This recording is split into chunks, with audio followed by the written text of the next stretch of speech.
Hi tears, Saturday afternoon. இன்றைக்கி என்னவோ mister சூரியன் வந்து லீவ் எடுத்துக்கிட்டாரு.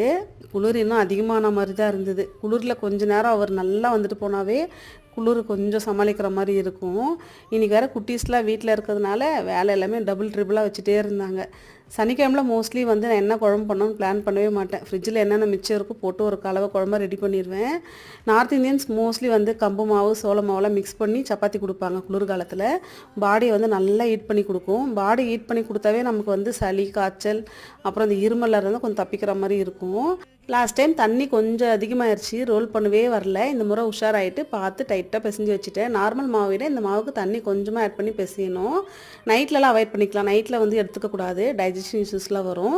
சப்பாத்தி சாப்பிட்றதுக்கு அவ்வளோ டேஸ்ட்டாக இருக்கும். ஹெல்த் வைஸும் நிறைய பெனிஃபிட்ஸ்லாம் கிடைக்கும். இன்றைக்கி சிம்பிளாக வந்து பீன்ஸ் கூட கொஞ்சமாக சோயா சங்ஸ்லாம் போட்டு ஒரு செமி கிரேவி மாதிரி தான் பண்ணியிருந்தேன்.